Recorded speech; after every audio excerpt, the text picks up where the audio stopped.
நண்பர்கள் அனைவருக்கும் வணக்கம். பிஆர்கே அப்துல்லாம் ஐஏஎஸ் அடிமை கள்ளக்குறிச்சி நான் கிராமர் பேசுகிறேன். இந்த வீடியோ பேர் என்ன பார்க்க போகிறோம் அப்படின்னு சொல்லி கேட்டிங்கன்னா 9th ஓல்டு புக்கு நம்ம இயல் 3ல் நம்ம திருவிளையாடற் புராணம் அப்படிங்கிற அந்த பாடத்தை வந்து நம்ம பார்க்க போகிறோம். சரிங்களா, இது ஒரு ஓவர்வியூ தான். முடிஞ்ச வரைக்கும் நான் ஃபாஸ்ட்டாக சீக்கிரமாக நான் சொல்லிடுறேன். சரிங்களா, ஓகே. இதில் வந்து திருவாலவாய் காண்டம் அப்படின்னு சொல்லிட்டு தருமிக்கு பொற்கிழி அளித்த படலம் அப்படின்னு சொல்லிட்டு ஒரு பாடல் கொடுத்துருவாங்க. ஃபஸ்ட்டு இதுக்கு ஒரு ஷார்ட்கட் வந்து சொல்கிறேன். ஃபஸ்ட்டு நூல் மற்றும் நூல் ஆசிரியர் குறிப்பு இதெல்லாம் இருக்கலாம் இல்லையா, அதெல்லாம் ஒரு செட்டாக வந்து ஒரு ஷார்ட்கட் வந்து பார்த்துக்கலாம். அதுக்கப்புறம் உண்மையிலுமே கண்டென்ட் என்ன அப்படின்னு சொல்லிட்டு நம்ம ரெண்டாவதாக நம்ம வந்து பார்த்துக்கலாம். இது ரெண்டு விஷயமா பிரித்து படிக்கிறப்போ ரொம்ப ஈஸியாக இருக்கும். சரிங்களா, ஃபஸ்ட்டு நம்ம நூல் ஆசிரியர்கள் வந்து பாருங்கள். கொஞ்சம் பெரிய பாடமே தெரியும், ரொம்ப ஈஸி தான். ஓகேங்களா, பாருங்கள். இதுக்கு ஒரு ஷார்ட்கட் சொல்லிடுறேன்.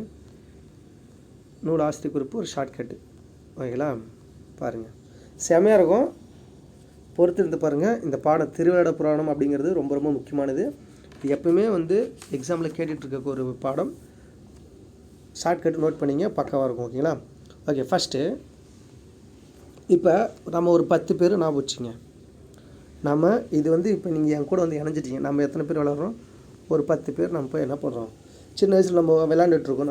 நம்ம சின்ன குழந்தையாக மாறிட்டோம். நீங்கள் என் கூட சேர்ந்துட்டிங்க. நம்ம 10 பேர் வந்து விளையாடுறோம். சரிங்களா, விளையாடுறப்ப என்ன விளையாடுறோன்னா நம்ம ஐஸ் பாரின்னு சொல்லுவாங்க. இந்த ஓடி பிடிச்சி விளையாடுறது, இல்லை ஒளிஞ்சு விளையாடுறதுன்னு நான் வச்சுங்க. ஒளிஞ்சு விளையாடுறது நம்ம ஒரு 10 பேர் விளையாடுறோம். எல்லாருமே இந்த இடத்துல நம்ம வந்து ஒரு அதில் 9 பேர் என்ன பண்ணுறோம், இங்கே மறைஞ்சிக்கிட்டோம். ஒருத்தன் வந்து என்ன பண்ணுறான், அவன் தான் வந்து கண்டுபிடிக்கிறவன். சரிங்களா, அவன் வந்து கண்டுபிடிக்கிறான். நம்ம எல்லாம் இந்த இடத்துல வந்து ஒளிஞ்சிருக்கோம் அப்படிங்கிறது இவனுக்கு தெரியாது. இந்த ஒரு பையன் பேர் கந்தன் நான் வச்சுங்க. இவர் பேர் என்ன, இந்த பையன் பேர் கந்தன் தான் பிடிக்க போகிறான். சரிங்களா, நாம் வந்து ஒளிஞ்சிக்கிட்டோம். நம்ம இதான் திருவிளையாடற் புராணம் அப்படின்னாவே ஷார்ட்கட்டு விளையாடுறது தான். திருவிளையாடற் புராணம்னாவே ஷார்ட்கட்டு விளையாடுறது, அவ்வளோதான். கேள்வியிலே பதில் வச்சுக்கிட்டா எந்தெந்த ஷார்ட்கட் எதுக்குன்னு சொல்லிட்டு நம்ம கன்ஃபியூஸ் ஆக தேவையில்ல. சரிங்களா, ஓகே. இப்போ நம்ம என்ன பண்ணுறோம், விளையாட போகிறோம். அப்போ 9 பேர் நம்ம போய் விளையாட போகிறோம். அதில் 10 பேர்த்தில் 9 பேர் ஒளிஞ்சிட்டோம். 10வது ஆள் யார், கந்தன் வந்து என்ன பண்ணுறாரு, அவர் தான் வந்து நம்ம ஒளிஞ்சிருக்கிறத, அதாவது மறைஞ்சிருக்கிறத, நம்ம ஒளிஞ்சிருக்கிறதுன்னு சொல்கிறத விட நம்ம மறைஞ்சிருக்கிறத அவர் தான் வந்து என்ன பண்ணுறாரு, கண்டுபிடிக்க வராரு. இவர் கண்டுபிடிக்கிறது இந்த கந்தன் அப்படிங்கிறவர் இவர் என்ன பண்ணுவார், இவர் வந்து ஒரு கிறுக்கு பிடிச்சவர் அப்படின்னு நான் வச்சுங்க. சும்மா ஷார்ட்கட்டுக்காக தான் சொல்கிறேன். எப்படின்னாச்சுக்கா, டென்ஷன் பார்ட்டி. சரி, சில பேர்லாம் நம்ம ஊரில் பார்க்கலாம், சில பசங்களாம் அடங்கவே மாட்டாங்க, ரொம்ப சேட்டை பண்ணுன்னு சொல்லலையா, அந்தமாதிரி ஒரு சேட்டை பண்ணுற ஒரு பையன் வந்து இந்த கந்தன் அப்படிமாரி நான் வச்சுங்க. சரிங்களா, ஷார்ட்கட்டுக்காக தான் சொல்கிறேன். இது வந்து யார் வந்து புறம்படுத்தணும் நோக்கமாக இல்லை. சரிங்களா, சும்மா ஜாலியாக ஷார்ட்கட் பார்க்கணும்ல, அதுக்காக தான். ஏன்னா எக்ஸாமில் எப்பவுமே மறக்கக்கூடாது இல்லையா, அதுக்காக தான். ஓகேங்களா, எக்ஸாமில் போனாவே இந்த ஷார்ட்கட் ஞாபகம் இருக்கணும். திருவிழா போனால் விளாண்டோம்டா, எத்தனை பேர் விளாண்டோம், 10 பேர் விளாண்டோம்பா. 10 பேர் விளாண்டோம், அதில் கந்தன் தான் பிடிக்காம நம்ம 9 பேர் ஒளிஞ்சிட்டோம்பா, அப்படி டக்குன்னு ஞாபகம் வரணும். சரிங்களா, அப்போ ஒன்று என்ன பண்ணுறாரு, இந்த 9 பேரும் கூட்டு பார்த்தாரு, எங்கே ஒளிஞ்சிருக்காருன்னு கந்தனுக்கு தெரியல. என்னடா இது அப்படின்னு சொல்லிட்டு, ஏடா ஆளை காணுன்னு சொல்லிட்டு ஒரு பக்கத்தில் டென்ஷன் ஆகி பக்கத்தில் ஒரு குடிசையில் வத்தி வச்சுட்டு போயிடுறாரு. அப்போ வச்சு வெளியே வருவாங்க அப்படின்னு சொல்லிட்டு வச்சுட்டு அவர்கிட்ட எஸ்கேப் ஆயிடுறாரு. சரிங்களா, வத்தி வச்சுட்டு போனால் என்ன அங்கே எரியும். நம்ம சொல்லுவோம் இல்லையா, அந்த வடிவேல் சொல்லுவார் இல்லையா, ஐயா வடிவேல் வந்து தீப்பொறி திருமுகம் பார்த்துட்டாரு, அதனால தான் குடிசை எரியுதுமா. நான் எங்கடா பார்த்தேன், அது தானாக வந்து எரியுதுரா அப்படின்னு சொல்லுவாங்க இல்லையா, அந்த பொம்பளை பண்ண வினையால் எரியுது, என்ன கண்ணால் எரியலை அப்படின்னு சொல்லுவார்ல. அதுமாரி இவர் என்ன ஒரு குளிசையை வந்து ஜோதியை வந்து எரியுற மாரி, அதான் பரஞ்சோதி அப்படின்னாவே ஜோதி எரியுற மாரி குளிசை வச்சு பற்ற வச்சுட்டு கந்த ஓடி போகிறாரு. சரிங்களா, அதுக்கப்புறம் எல்லாம் வெளியே வந்து பார்த்தா ஜோதி எரியுது.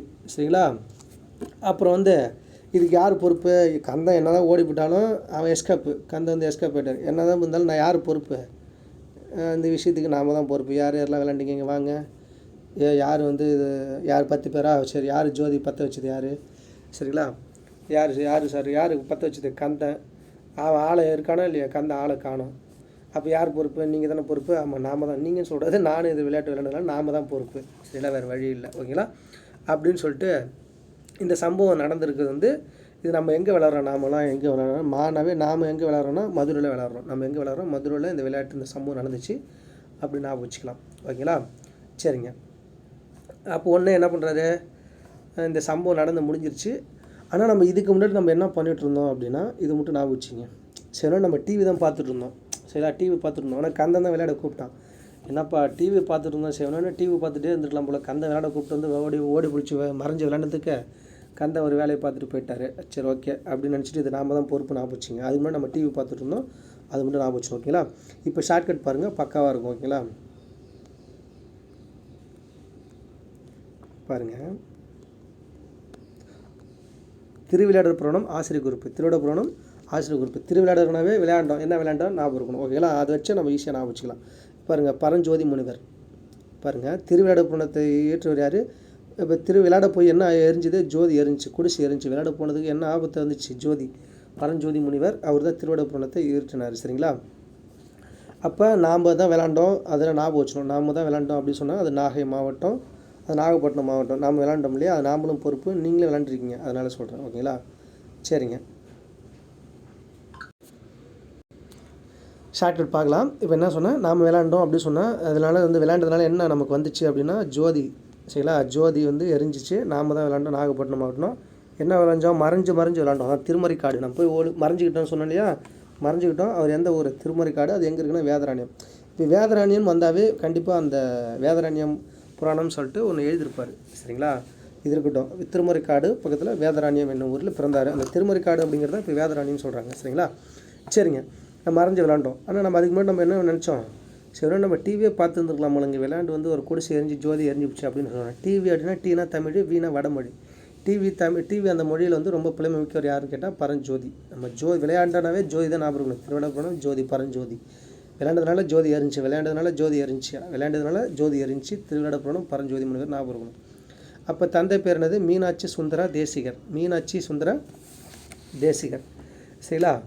சரிங்க, இதை மட்டும் நம்ம எக்ஸ்ட்ரா ஞாபகம் வச்சுங்க. பரஞ்சோதி முனிவர்னா யார்? மீனாட்சி சுந்தர தேசிகர். சரிங்களா?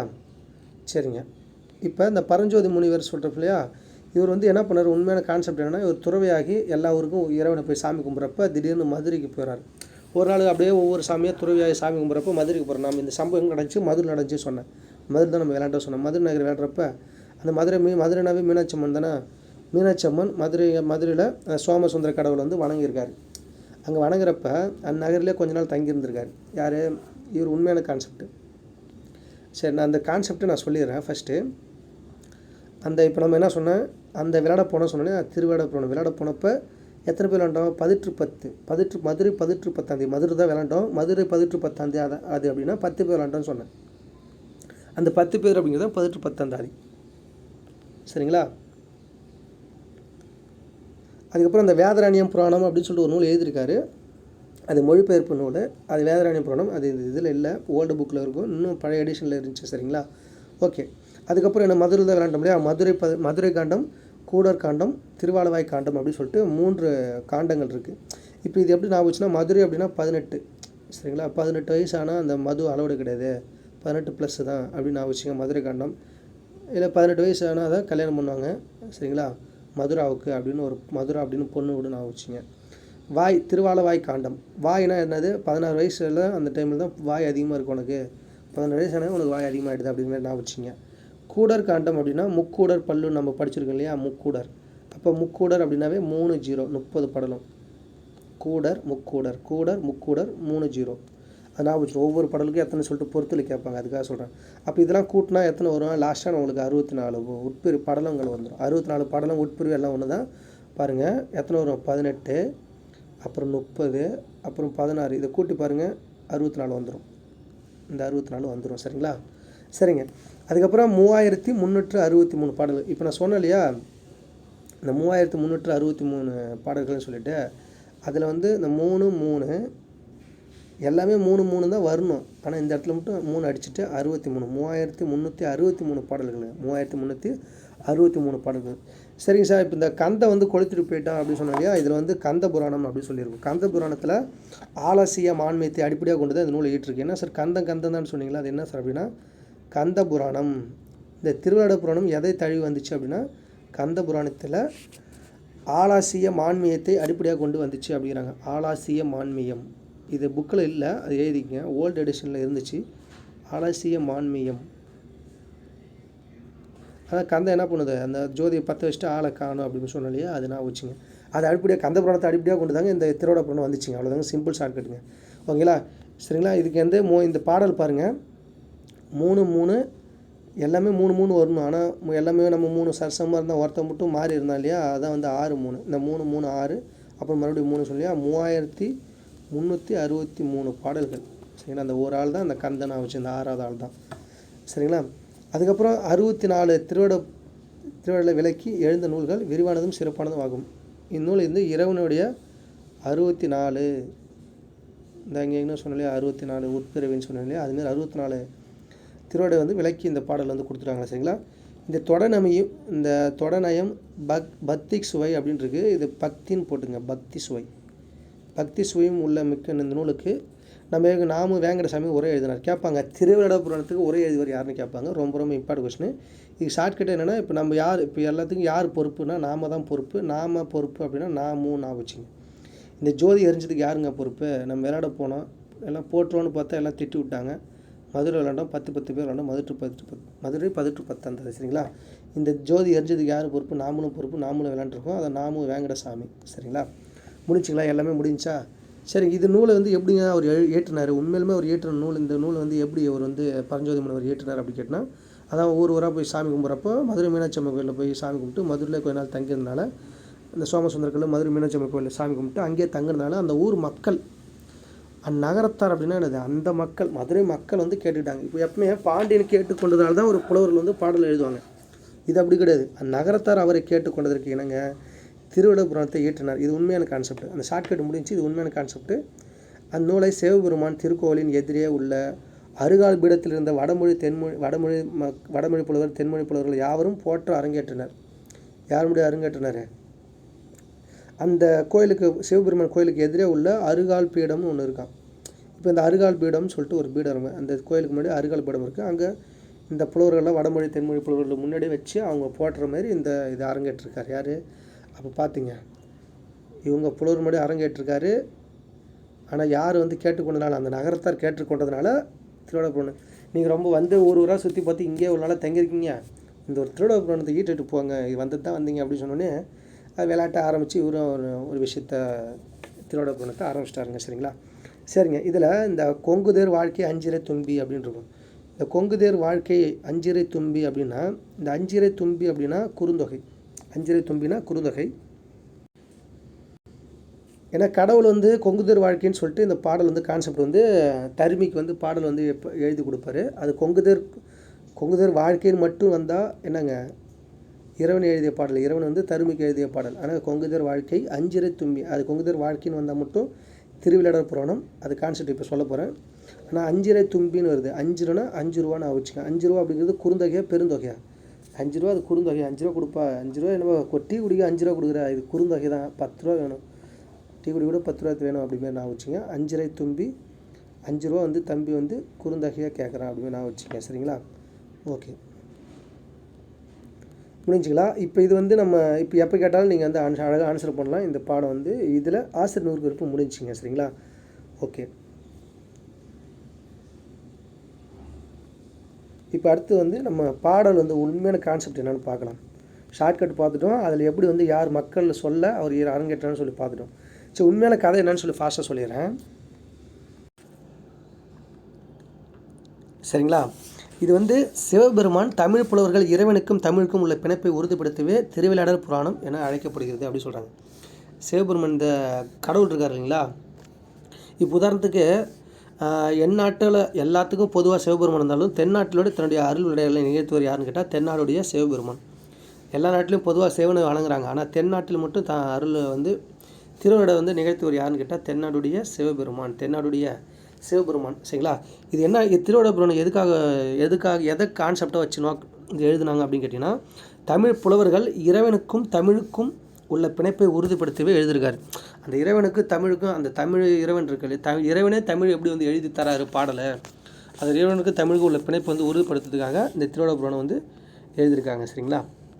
பாருங்கள், என்ன கான்செப்ட் அப்படின்னா, ஒரு மன்னர், அந்த மன்னன் வந்து தன் மனைவி ஒரு இடத்துக்கு கூப்பிட்டு போகிறப்ப ஒரு மனம் வீசுது. இந்த மனம் வந்து என்ன மனம் எனக்கு தெரிஞ்சாகணும், எனக்கு ஒரு பயமாக இருக்குது, ஒரு ஐயமாக இருக்குது, அந்த ஐயத்தை யார் விளக்குறாங்களோ அவங்களுக்கு பரிசு தரேன் அப்படின்னு சொல்லிட்டார். இதுதான் கான்செப்ட்டு. அதுக்காக உடனே என்ன பண்ணுறாரு, தருமி போயிட்டு கடற்கரை சிவபெருமானை போய் பார்த்து, இறைவனே எனக்கு ஒரு பாடல் எழுதி கொடுன்னு சொல்லிட்டு தருமி போய் கேட்குறாரு, எனக்கு பரிசு வேணும்.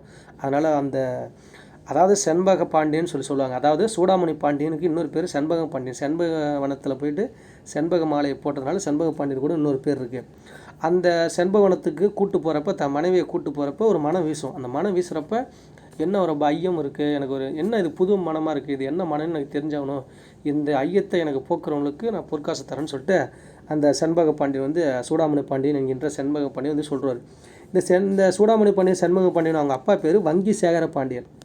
வங்கியில் அவங்க அப்பா காசு சேர்த்து வச்சனால தானே இவர் சூடாமணி அப்படியே சுற்றிட்டு இருக்காரு செண்பகமாக அப்படின்னு நான் வச்சுக்கோங்க. வங்கி சேகர பண்ணணும்னா அப்பா வங்கி தான் பேங்க், அப்பா காசு வச்சுருக்காரு, அப்பாட்டு நம்ம பையன் வாங்குறான் பணம் அப்படி மாதிரி. வங்கி சேகர பண்ணால் பேங்க்கு நான் வச்சுங்க. சரிங்களா? இது எல்லாமே உங்களுக்கு கான்செப்டில் வந்து இதில் வரும். சரிங்களா? வங்கி சேகர பாண்டியன், அவருடைய பையன் சூடாமணி பாண்டியன். சரிங்களா? அந்த சூடாமணி பாண்டியன் இன்னொரு பேர் சண்பக பாண்டியன். அவர் தன் காதல் மனைவியை சண்பகவனத்தை கூப்பிட்டு போகிறப்ப ஒரு இளந்தென்றல் புது மனம் வீசுது. அந்த மனம் வந்து என்னன்னு தெரில, அது ஐயம் எழுந்துச்சு. அதை விளக்குவதற்கு பரிசு கொடுக்குறாரு. சரிங்களா? உடனே தருமி என்ன பண்ணுறாரு, போயிட்டேன் இப்போ நான் அப்படியே சொல்கிறேன் பாருங்க. தருமி போயிட்டு என்ன பண்ணுவார், இறைவன்கிட்ட போயிட்டு எனக்கு இறைவன்கிட்ட தருமி வேண்டல், எனக்கு அந்த எல்லாவற்றையும் அறிந்த இறைவனே, நீங்கள் ஐயத்தை நீக்கும் பாண்டியன் ஐயத்தை நீக்குவதற்கு ஒரு கருவியாக ஒரு பாட்டை எனக்கு போட்டுத்தாங்க, அந்த பாட்டை எடுத்துகிட்டு போய் கொடுத்து நான் பரிசு வாங்கிக்கிறேன் அப்படின்னு சொல்கிறாரு. ஓகேங்களா? இதான் கதை. உங்களுக்கு இது படித்தா உங்களுக்கு புரியும். சரிங்களா? அதேமாதிரி வந்து புலவர்கள் தலைமை புறத்தை தம் புலமை திறமைத்தை அறிய இறைவனை வேண்டி சங்க பலகையை பெற்றனர். சங்க புலவர் 40 கருத்து போரை தீர்க்க இறைவனை தம் புலவராய் வந்து எழுந்திருந்தார். அந்த எத்தனை பேர் அப்படின்னா 40 இருக்குது, 48 பேர். அப்போ இறைவனோட சேர்த்து அப்போ 49 பேருங்க. அப்புறம் உடனே என்ன பண்ணுறாரு, இந்த பாட்டு வந்து எழுதி போய் கொடுப்பாரு. அந்த பாட்டில் வந்து குற்றம்னு சொல்லிட்டு யார் சொல்லுவா, நெற்றிக்கண் திருப்பின குற்றமே அப்படி சொல்லுவார். அந்த பாட்டில் வந்து கூந்தலுக்கு மனமே இல்லை, அதில் எப்படி கூந்தலுக்கு மனம் இருக்குன்னு சொல்லிட்டு எழுதிருக்கீங்க நீங்கள் அப்படி சொல்லிட்டு நக்கீரன் வந்து இறைவன்கிட்ட முறையிடுவார். அந்த இறைவன் வந்து லாஸ்ட்டாக வந்து நான் அது வந்து புலர் வேஷத்தில் வருவார். லாஸ்ட்டாக வந்து நான் தான் இறைவன் சொல்லிட்டு அவர் அருள் புரிவார். சரிங்களா? இவர் போய் தருமி உடனே போய் பாட்டை போய் கேட்பார். என்னங்க அவர் எல்லாம் முடித்து பரிசு வாங்க போகிறப்ப நக்கீரன் வந்து கெடுத்து விட்ருவார். சரிங்களா? குற்றமே வந்து கூந்தலுக்கு மனம் இல்லை, அது மனம் உண்டுன்னு சொல்லிட்டு எழுதி கொடுத்துட்டீங்கன்னு சொல்லிட்டு கொண்டு உடனே இறைவனே புலவராக வந்து ஆட்சி வந்து எப்படி சொல்கிறது அருள் ஆசி கொடுப்பார். ஓகேங்களா? இதுதான் வந்து கதை. அதில் வந்து அதை மொத்தம் 48 பேர் கருத்து போகிற தீர்க்கவே இறைவன் வந்து 49வது ஆளாக வராரு. சரிங்களா? +1.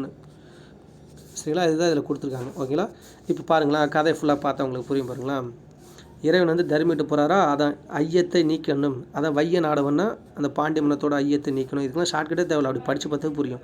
அது எனக்கு அந்த நீக்கிறதுக்கு எனக்கு ஒன்று எழுதி கொடு, செய்ய வேண்டும் என செப்பினான், எனக்கு ஒன்று ஒரு பாட்டை எழுதி கொடு அப்படி சொல்லிட்டு நான் பரிசு வாங்கணும், அந்த அந்த செண்பக பாண்டியனோட ஐயத்தை நீக்கிற மாதிரி ஒரு பாட்டை எழுதி கொடுன்னு சொல்கிறாரு. சரிங்களா? அதை ஒன்று வைய நாடகம்னா எனது பாண்டியன், உய்ய அப்படின்னா பிழைக்க நான் இதை பிழைச்சிக்கிறேன் அப்படிமாரி, உய்ய அப்படின்னா பிழைக்க.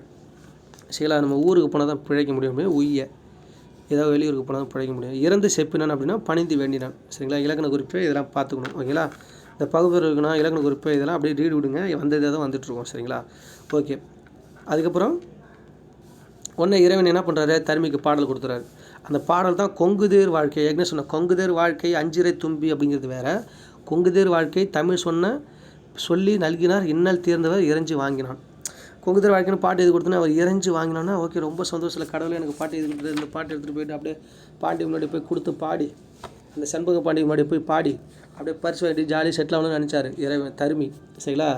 தருமிக்கு தராரு. யாருக்கு தராரு? தருமிக்கு தராரு. பாண்டிய குலத்து தெய்வமாக சொக்கநாதர் கொங்குதேர் சொக்கநாதர்னா என்னது, சிவபெருமான் தான் சொக்கநாதர்னு சொல்லுவாங்க. சரிங்களா? அதில் சிவபெருமான சொக்கநாதர், அந்த சுவாமசுந்தரம் எல்லாமே இந்த சிவனவே நான் வச்சுங்க. சரிங்களா? அதுக்கப்புறம் தருமிக்கு தன் மனத்துயிர் நீங்கி அதனை பணிவுடன் பெற்றுக்கொண்டார். அதை இன்னல் நீர்ந்தவன் அப்படின்னா மனசில் இருக்கிற கஷ்டம்லாம் போய் நீ கொடுங்க தெய்வமே, ரொம்ப சந்தோஷம் அப்படின்னு சொல்லிட்டு வாங்குறாரு. அதை தென்னவன் அப்படின்னா குலதெய்வன் சொக்கநாதன் அல்லது சுந்தரபாண்டியன். தென்னவனுடைய குலதெய்வன் என்னது, சொக்கநாதன் அல்லது சுந்தரபாண்டியன் இருக்குது. அதான் இன்னல் அப்படின்னா என்னது, துன்பம்லாம் போயிடுச்சு அப்படிமாரி மனசில் நினச்சது வாங்குறாரு. நல்கினார் அப்படின்னா அழித்தார். நல்லதே கொடு அப்படின்னு சொன்னார். நல்லதே கொடு, நல்லதே அழி அப்படிமாரி நல்கினார். இறைஞ்சி அப்படின்னா பணிந்து, அப்படியே இறைவன்கிட்ட போய் பணிஞ்சு வாங்குறாரு. ஓகேங்களா? அதெல்லாம் நீங்கள் படிச்சுக்கணும். அதுக்கப்புறம் பாண்டியன் களி கூறுதல். பாண்டியன் ரொம்ப சந்தோஷம். ஓகே, அளவில்லா நூலறிவுடைய சங்கப்புலவர்கள் பாண்டியனிடம் சென்று பாருங்கள் அப்பாடலின் பொருளை விளக்கினான். மீன் கொடியுடைய பாண்டியன் கருத்துக்கேற்றவர் அவ்விளக்கம் பொருந்தி வந்தமையால் அவன் மன மகிழ்ச்சி அடைந்தான். பாருங்கள், பாண்டியெல்லாம் ஓகே தான், இந்த கருத்து ஓகே, இது வந்து தன்னுடைய காதல் மனைவியுடைய கூந்தல் மனமாக இருக்கும் அப்படின்னு சொல்லிட்டு அந்த பாடல் வந்து சொல்கிறத இந்த கருத்தை ஏற்றுக்கிட்டார். யார்? பாண்டிய மன்னன் ஏற்றுக்கிட்டார். செண்பக பாண்டியன் சூடாமணி பாண்டியன் ஏற்றுக்கிட்டார். ஆனால் கெடுத்து விட்டது யார்? நக்கீரர். அவரும் நல்ல ஒரு புலவர் தான். ஓகேங்களா? சொல்லுவார் பாருங்க, கதை செமையாக இருக்கும். இது உண்மையான கதை. சரிங்களா? அது பொருளை விளக்குனார். அந்த மீன் கொடியுடைய பாண்டி மன்னன் கருத்து கேட்டு தன் தன் கருத்துக்கும் அந்த பாடல் பொருந்தி வந்ததுனால அவன் மனம் மகிழ்ந்தார் அப்படிங்கிறாங்க. அதை கேள்வியார் முன்பு போய் விளக்கி அது போய் விளக்குறாரு. அப்புறம் உள்ள கருத்தூர் அந்த பாண்டியனுடைய உள்ள கருத்துக்கு இது ஒத்து போயிடுச்சு. மன மகிழ்ச்சி தூங்கினார் யார்? பாண்டிய மன்னன். அதான் பாண்டியன் களி கூறுதல்னா மணி மகிழ்ச்சி. சரிங்களா?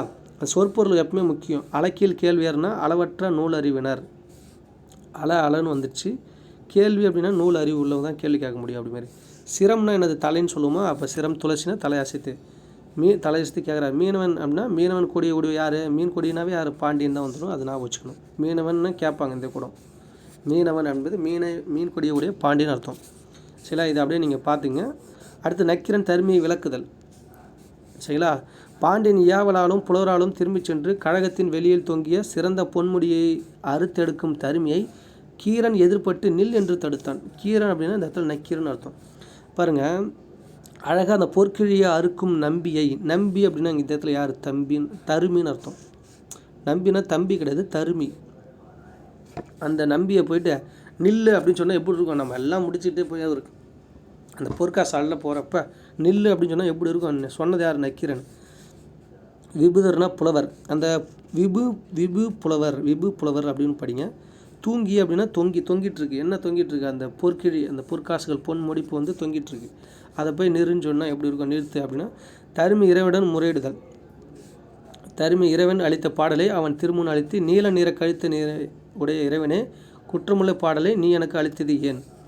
ஓகே, இது இல்லைன்னு சொல்லி தடுத்து நிறுத்தினோடனே அதில் குற்றம் இருக்குன்னு சொன்னோடனே ஒன்று நேராக போயிட்டு தருமி யார்கிட்ட போகிறாரு? இறைவன்ட்டு போயிட்டு நீ ஏன் இந்தமாரி பாடலை எனக்கு குற்றமுள்ள பாடலை எனக்கு ஏன் அளித்த அப்படின்னு சொல்லிட்டு மன வருத்தத்தோடு போய் அவன் சொல்கிறான் இறைவன்ட்ட. அதை செய்யல் கொண்டு போய் திருமுன் வைத்து பையுள் அப்படின்னா பாருங்கள், அது ஒன்று கேட்பாங்க பாருங்கள், வருத்தம். என் பை ஃபுல்லாக மனசு ஃபுல்லாக வருத்தம் பை ஃபுல்லாக அப்படின்னா பைவனா வருத்தம். பணவன்னா அந்தணன். கண்டம்னா எழுத்து. இப்போ நம்ம கழுத்தில் தான் கண்டம் இருக்குது அப்படின்னு நான் வச்சுக்கணும். கழுத்தில் தான் கண்டம் இருக்குது, உயிர் அங்கே தான் போயிட்டுருக்கு. அப்போ வழுவு பாடல்னா வழுவுனா தெரியும், வழுவு நிலை வழநிலை குற்றமுள்ள பாடல். இது ஈஸியாக கண்டுபிடிச்சிடலாம். இதே அந்தமாரி கொடுத்தா அப்படி சொல்கிறாரு. ஒன்றே இறைவனாரும் நக்கீராரும். ஒன்றே இறைவன் வந்துடுறாரு நக்கீரன்ட்ட வந்து. அது புலவர் வேடத்தில் வராரு, கடவுளாக வரல, புலவர் வேஷத்தில் வந்து என்னுடைய பாட்டில் யாரா குத்தன்னு சொன்னது சரிங்களா நான் அப்படின்னு சொன்னோடனே ஒன்று நானே குற்றம் கூறினேன். புகழ்வாய்ந்த நக்கீரன் அஞ்சாது கூறினான். குற்றம் யாதுன்னு இறைவன் கேட்டார். அது என்ன குற்றம் கண்டா அப்படின்னு சொல்லிட்டு இறைவனே புலவர் வேஷத்தில் போயிட்டு கேட்டார். ஸோ கேட்டோடனே அதான் போட்டு பாருங்க. அதான் நேராக போய் நோக்கி கவிக்கு குற்றம் ஏம்பினார் என் முன்னாம் கீரனது நானே கிளத்தினன். நக்கீரன் என்ன சொல்கிறார்? நானே அதை சொன்னேன் அப்படின்னு சொல்கிறார். இதெல்லாம் படித்து பார்த்தா அழகாக புரியும். ஓகேங்களா? சொற்பொருள் பாருங்கள். ஆறு அவைனா புலவர்கள், அவைனாவே புலவர்கள் இருந்த அவை தானே. கிளத்தினான் அப்படின்னா என்னது? கிளத்தினேன்னா நான் தான் சொன்னேன் அப்படின்னு அர்த்தம். நான் தான் அதை கிளப்பி விட்டேன். அந்த பிரச்சனை கிளப்பி விட்டது யார்? நான் தான். அப்படிமாரி கிளப்பி விட்டது சொன்னது எல்லாமே நான் தான் கிளத்தினேன். சீரணி அப்படின்னா யார்? சீரணி அப்படின்னா புகழ் வாய்ந்த. சீரணி அப்படின்னா புகழ். இப்போ சீரோடு இருந்தால் புகழோடு இருக்கும். அப்படிமாரி சீரோடு இருந்தால் புகழ், சீர் புகழ் அப்படிமாரி. அப்படி ஒன்றுனே அதில் சொல்கிறாரு. அப்போ நக்கீரன் ஒன்றே சொல்கிறாரு. என்ன சொல்கிறாரு? அந்த சொற்குற்றம் இன்றி பொருட்குற்றம் இல்லை. அப்போ சொல்லில் வந்து குற்றம் இல்லை, பொருளில் தான் குற்றம் இருக்குன்னு சொல்கிறாரு. எனக்கு புரியல அப்படிங்கிறாரு கடவுள். சொற்குற்றம் இன்று பொருள் குற்றம் என்றான். அந்த பொருட்குற்றம் என்னன்னு சொல்லி கேட்டதுக்கு அதுக்கு கடவுள் கேட்குற பொருட்குற்றம் என்ன இருக்குன்னு சொல்லி கேட்டதுக்கு அதில் குழல் அப்படின்னா என்ன அப்படின்னா இந்த இடத்துல வந்து கூந்தல் அர்த்தம். கூந்தலில் நாற்றம் இல்லையே, கூந்தலில் கூந்தலில் வந்து மனமே இல்லை, நீ அதில் கூந்தலில் மனம் இருக்குன்னு சொல்லி எழுதிருக்கீங்க. மலர்கள் முதலவற்றால் சாரும் மனம் அன்றி, மலர்களில் அதாவது புன்னை மலர் இருக்குல்ல, மலரில் வந்து ஒரு வந்து மனம் இருக்கும். ஆனால் குழல்னால் கூந்தல் அர்த்தம். குழல் கூந்தல் அப்படின்னு படிங்க. அதில் வந்து மனமே இல்லை, அதான் குற்றம். சொல் குற்றம் எல்லாம் கிடையாது, சொல் வந்து கரெக்டாக தான் இருக்குது, ஆனால் பொருள் குற்றம் இருக்குது. அதில் வந்து இதில் வந்து கூந்தலுக்கு இயற்கை மனம் இல்லை என்றால் நக்கீரன். அதில் பார்த்துங்க, இதில் வந்து அந்த இதில் வந்து இந்த வேணி அண்ணல் பொருங்குற்றம் அப்படின்னு சொல்கிறாங்க இல்லையா. அதில் வந்து வேணி அப்படின்னா செஞ்சடையுடைய சிவபெருமான் அர்த்தம். வேணினா செஞ்சடையுடைய சிவபெருமான் என்ன குற்றம்னு சொல்லி கேட்குறாரு அப்படிங்கிற அதான் அதை கொடுத்துருவாங்க. ஓரான் அப்படின்னா உணரான். சரிங்களா? இந்த ஓரத்தில் ஓனாம் போகுது இல்லை ஊனாம் போகுது அப்படின்னு வச்சுக்கோங்க. ஓரம் உணரான் அப்படின்னு வச்சுக்கோங்க. இல்லை ரான் இதை ஈஸியாக வச்சுக்கலாம். அற்குற்ற அப்படின்னா என்னது? அல்கு குற்ற, இருளை எத்த. அந்த அற்குற்ற அப்படின்னா இருளை எத்த அப்படின்னு அர்த்தம். அல்குற்ற அப்படின்னா இருளை எத்த. நாற்றம் அப்படின்னா நறுமணம் தெரியும். குழல்னா கூந்தலுக்கு நறுமணம் இல்லை. அல்கு என்றால் இரவு. நம்ம பகல்னு சொல்லுவாங்க இல்லையா, அல்லுனா இரவுன்னு தெரியும். அந்த இருளையுத்த கூந்தலுக்கு அதுக்கு மனம் இல்லைன்னு சொல்கிறார். ஒன்று கடவுள் என்ன சொல்றாரு, அப்போனா நீ வழிபடும் பரஞ்சோதியாக இறைவன், அதாவது பரஞ்சோதியான இறைவன் திருக்காலத்தில் வந்து குடியிருக்காரு. அதில் பாம்பையும் கங்கையும் அணிந்த சடையுடையவன், அதில் இடப்பாகத்தில் அந்த கருங்கூந்தலுடைய அந்த உமையம்மைன்னு இருக்கு இல்லையா, இந்த இடத்துல உமையம்மைன்னு இருக்கும். இன்னும் ஓல்டு எடிஷனில் ஞான பூங்கோதைன்னு இருக்கும். அவங்களுடைய ஞான பூங்கோதை அந்த மனைவி கருங்கூந்தலுக்கு அவங்களுக்கு இதே தன்மை தானா அப்படின்னு சொல்லி கேட்டோன்னே அவர் ஒன்றே சொல்கிறார், எண்ணெய் சிறிதும் அஞ்சாமல் அக்கூந்தலும் அத்தன்மையுடையது, அந்த கூந்தலுக்கும் மனம் கிடையாது அப்படின்னு சொல்கிறார். ஓகேங்களா, கொஞ்சம் டீப்பாக இதில் படிக்கிறப்ப நல்லா ரொம்ப ஜாலியாக இருக்கும் பாருங்க. நீ வழிபட்டு விடும் பரஞ்சோதி திருக்காதியில் பூங்கோதை இருக்காங்க, அந்த ஞான பூங்கோதைக்கும் அந்த ஞான பூங்கோதைக்கும் வந்து உனக்கு வந்து அந்த கூந்தலுக்கு மனம் இல்லையா அப்படின்னா, ஆமாப்பா இல்லைப்பா, நீ எது சொன்னாலும் நான் கேட்க மாட்டேப்பா, அது இல்லை தான்ப்பா, அங்கேயும் அது தன்மை தான்ப்பா அப்படி சொல்கிறார். அது பாருங்கள், ஏத்தும் அப்படின்னா வணங்கும், நீ ஏத்தும் அப்படின்னா நீ வணங்கும் சிவபெருமான் அப்படின்னு அர்த்தம், பரஞ்சோதின்னு அர்த்தம். அறிவுநீர் சடையார் அப்படின்னா சிவபெருமான், ஞான பூங்கோதை அப்படின்னா உமையம்மை, வெறுவிலான் அப்படின்னா அச்சமற்ற. அந்த வெறு அப்படின்னா எனக்கு மனசில் வந்து எனக்கு வந்து வெறும் அச்சமே இல்லை அப்படின்னு நான் வச்சுங்க, பெரு அளவில் வெறுமே அச்சமே எனக்கு கிடையாது அப்படின்னு நான் வச்சுங்க. சலம்னா மனம் உறுதி, சலனமற்ற மனம் வேணும் அப்படின்னு சொல்கிறோம் இல்லையா, மன உறுதி. அவன் அப்படி சொல்கிறாரு. அது முடிய போதுங்க, லாஸ்ட்டு. இப்போ நெற்றிக்கண் காட்டிலும் குற்றம் குற்றமே அப்படின்னு சொல்கிறாரு. அப்புறம் ஒன்று இந்த சிவபெருமன் என்ன பண்ணுறாரு, நெற்றிக்கண் வந்து காட்டுறாரு. இந்திரன் அவர் ஒன்றா சொல்கிறார், அப்பயும் என்ன நெற்றிக்கண் காட்டி திறந்து பார்த்தோன்னே அதில் வந்து துன்புற்றும் போதும் அதுலேயும் அஞ்சாமல் நக்கிறேன்னா சொல்கிறார். இந்த புலவர் சாதாரண புலவரில் போலங்க நக்கிற, அப்பயும் நெற்றிக்கண் காட்டி ஒரு துன்புறுத்தின போது கூட நீ நெற்றிக்கண் காட்டினாலும் சரி, இல்லை இந்திரன் போல் உடம்புலாம் கண்ணு காட்டினாலும் சரி, கண்ணை காட்டினாலும் சரி, நான் அஞ்ச மாட்டேன், பயப்பட மாட்டேன், உன் பாடல் குற்ற முடியுதான்னு சொல்லி அப்படி நிற்கிறார் பாருங்கள். அந்த மன தைரியம் இருக்கும், அப்பா சும்மா இல்லைங்க அப்படி சொல்கிறார். அதான் சொல்கிறார், நெற்றிக்கண் காட்டினும் குற்றம் குற்றமே எனக்கு கூறியவர் யார், நக்கீரனார். நெற்றிக்கண் காட்டினது இந்த இறைவன், சரிங்களா, அதில் கொடுத்துருப்பார் கண், சரிங்களா. அப்போ ஒன்று பாருங்கள், கற்றவன் சடையன்னா சிவபெருமான், உம்பரார் பதி அப்படின்னா தேவர் தலைவன், உம்பரார் பதினா தேவர் தலைவன். இந்த இந்திரனை பற்றி சொல்கிறாங்க போல், சரிங்க. அந்த இந்திரனை போல் கண் இருந்தாலும் நான் பயப்பட மாட்டேன் அப்படி சொல்லிட்டாருங்க ஒரே வார்த்தையில், வேலை முடிஞ்சு. அதை உம்பரத்தை பதினா தேவர் தலைவன். தேவர் அப்படின்னாவே இந்திரன் தானே தேவர் அப்படின்னா, சரிங்க. அப்போ ஒன்று நெற்றிக்கண் வெப்பத்தால் நக்கீரன் வருந்தலும் இறைவன் மறைதலும். இப்போ ஒன்று நெற்றிக்கண் வந்து அந்த வெப்பத்தால் என்ன பண்ணுறாரு, இறைவன் தனது நெற்றிக்கண் வெப்பத்தால் தீப்புரியின் வெப்பம் தாளாது நக்கீரன் என்ன பண்ணுறாரு, பொற்றாமரை குளத்தில் மூழ்கினான். அந்த பொறுப்பங்கைய தடம்னா பொற்றாமரை குளம்னு அர்த்தம். அந்த குளத்தில் போய் விழுந்துறாரு. உடனே புலவர் வடிவில் அந்த சோமசுந்தர கடவுள் விரைந்து தனது திருவுருவத்தை மறைத்து அருளினார், சரிங்களா. தன்னுடைய அந்த உருவத்தை மறைத்து அருள் செஞ்சுட்டு போயிட்டார், சரிங்களா.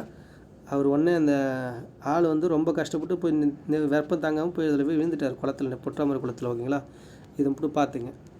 அதுக்கப்புறம் நூதல் விழி அப்படின்னா நெற்றிக்கண் அர்த்தம், விழின்னா கண்ணு தானே. பொறுப்பங்கைய தடம் அப்படின்னா பொற்றாமரை குளம்னு அர்த்தம். நாவலர் அப்படின்னா புலவர்னு அர்த்தம். கரந்தான் அப்படின்னா மறைந்தான், சரிங்களா. கரைந்தான் அப்படின்னா மறைந்தான், சரிங்களா. இது அப்படியே நீங்கள் படிச்சிங்க, அவ்வளோதாங்க, முடிஞ்சிங்க. இந்த பாடம் வந்து இவ்வளோ நேரம் ஆனதுக்கு வந்து காரணம் என்னென்னா, நான் டீட்டெயிலாக சொல்லியிருக்கேன். ஓவர்வியூ சொல்லலான்னு தான் நினச்சேன், கொஞ்சம் டீட்டெயிலாக சொல்லிவிட்டேன், அதை ஃபாலோ பண்ணிங்க, ஓகேங்களா. ஓகே, இப்போ நீங்கள் கொஸ்டின் கேட்டால் நீங்கள் சொல்லுவீங்க. இந்த உண்மையான கதையும் சொல்லிவிட்டேன், ஷார்ட்கட் கதையும் சொல்லிவிட்டேன். ஏன்னா என்றைக்குமே சொல்லணும், இப்போ எப்பவுமே வந்து உண்மையான லாஜிக் என்ன, கான்செப்ட் என்ன, அதுவும் படிச்சுக்கணும், ஷார்ட்கட்டும் படிக்கணும், சரிங்களா. அதான் உண்மை. ஓகே, ஷார்ட்கட் மட்டுமே நம்ம வந்து பார்த்துட்டு போகக்கூடாது, ஓகேங்களா.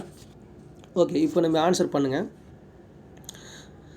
திருவிளையாடல் புராணத்தை எழுதியவர் யார் அப்படின்னு சொல்லுங்கள். திருவிளையாடல் பாடல்கள் எண்ணிக்கை எத்தனைன்னு சொல்லுங்கள். திருவிளையாடல் மதுரை காண்டத்தில் எத்தனை பாடல்கள் இருக்குது, இந்த கூடர் காண்டத்தில் எத்தனை படலம் இருக்குன்னு, பாடலில் படலம் அதாவது உட்பிரிவுன்னு சொல்லுவாங்க, மதுரை காண்டம் கூட எத்தனை படலம் இருக்குதுன்னு சொல்லுங்கள். அதுமாரி வந்து இப்போ பரஞ்சோதி முனிவர் எழுதிய 2 நூல்கள் எதுன்னு சொல்லுங்கள். பரஞ்சோதி அந்த முனிவர் திருவிளையாடல் புராணம் வந்து யார் வேண்டுகோளுக்கிணங்க யார் வந்து சொன்னதுனால திருவிளையாடல் புராணத்தை ஏற்றினார் அப்படின்னு சொல்லுங்கள். அந்த இப்போ திருவிளையாடல் புராணத்துக்கு உரை எழுதியவர் யாருன்னு சொல்லுங்கள். திருவிளையாடல் புராணத்துக்கு வந்து யார் வந்து அந்த கான்செப்ட் இருக்கு இல்லையா, நம்ம எந்த நூலை ஒரு பகுதியாக கொண்டு ஒரு எழுதியிருக்காரு, எந்த நூலை பகுதியாக கொண்டு திருவிளையாடல் புராணம் ஏற்றப்பட்டது அப்படின்னு சொல்லுங்கள், சரிங்களா. ஓகேங்களா. ஓகே, எந்த நகரத்தில் இது வந்து ஏற்றினார் அப்படின்னு சொல்லுங்கள். அதுக்கப்புறம் வந்து தருமிக்கு நம்ம சொல்லுவாங்க இல்லையா, வந்து இறைவன் வந்து யாருக்கு பாடல் கொடுத்தார் அப்படின்னா தருமிக்கு.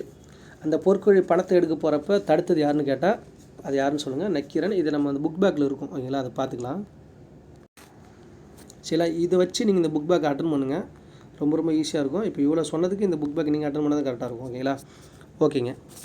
நன்றி. வாழ்க வளமுடன். நன்றிங்க. இந்த வீடியோ பிடிச்சிருந்தா ஃப்ரெண்ட்ஸுக்கு ஷேர் பண்ணுங்கள், சப்போர்ட் பண்ணுங்கள். வாழ்க வளமுடன். நன்றிங்க. மறக்காமல் ஒரு லைக் பண்ணிவிட்டு சப்ஸ்கிரைப் பண்ணிவிடுங்க. பக்கத்துக்கு பெல் பட்டனை ப்ரெஸ் பண்ணிங்க. அப்படின்னா நம்ம அடுத்தடுத்து போகிற வீடியோ பதிவு மறக்காமல் உங்கள்கிட்ட வந்து சேரும். நன்றி. வாழ்க வளமுடன். நன்றிங்க.